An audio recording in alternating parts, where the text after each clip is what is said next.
a lot of the parents we work with here at Inspired Resolutions come in having tried every reward, every punishment in the book, only to find that their child's not changing and becoming the person that they want them to become or doing the things that they want them to do. The fact is, with a non-compliant or defiant child, a difficult child, punishment and reward for the most part isn't going to work. And you might get times that you think it's going to work because, you know what, for 2 whole weeks they were really good because they were motivated to get that really good reward, or because they were afraid of the punishment that was coming. But in the long run, they revert back to their normal behavior, and it becomes huge frustration for parents, and parents feel totally hopeless and helpless. Here we teach that boundaries are not about the consequence. Boundaries are about protecting you.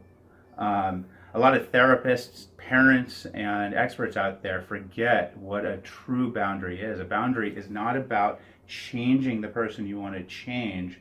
It's about finding your own protection. And so there's a few rules here with boundaries that we teach. Number one, boundaries are concrete.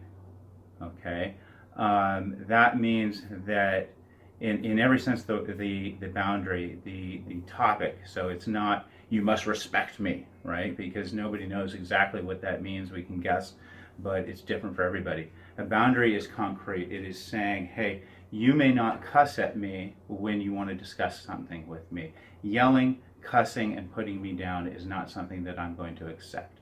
So boundaries are concrete. The follow-through, and I'll tell you what follow-through is in a moment, but the follow-through is concrete and something that you control, right? A lot of people think they have boundaries, but then they come to me and they go, I set a boundary, and the person I set the boundary with isn't following my boundary. Well, that's because it wasn't a boundary. You were hoping and you were praying that they would do what you're asking, but they just didn't. That's one of the reasons that here at Inspired Resolutions, we don't believe in contracts, right?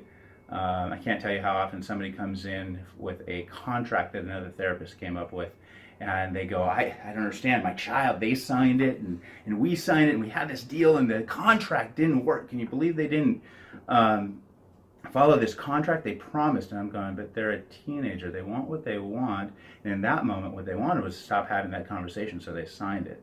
You basically forced them to sign it, or you bribed them into signing it. It's not something that they wanted. So a boundary is concrete. It's something that protects you, isn't about changing them.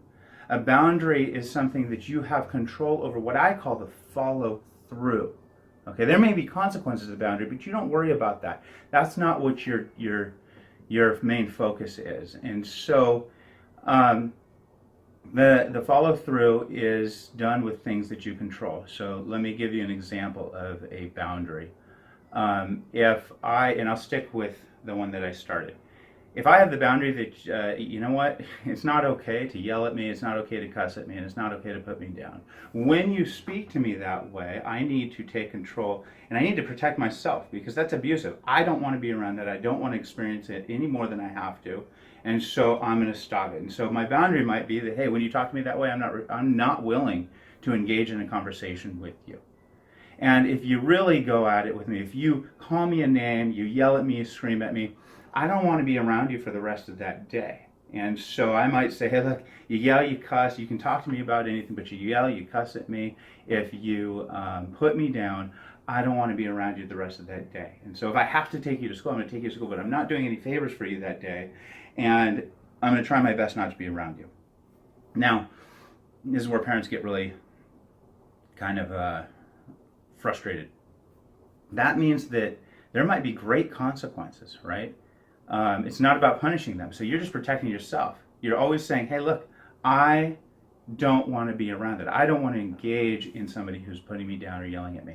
And so it might be that there's huge consequences that day, and they needed a ride to prom, for instance, and you're saying, hey, look, the boundary is you treat me that way, I'm not around you for the rest of the day. And they might suffer greatly, and the tendency, parents want to protect them from the big consequences and then institute more consequences when they don't feel the consequences are adequate. And that spirit, I get why it's the intuition, but it doesn't work in the long run.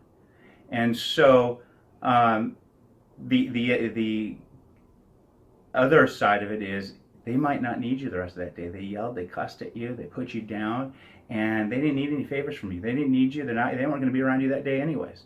And so in that case, the parent wants to punish them more, take something away, take the phone away.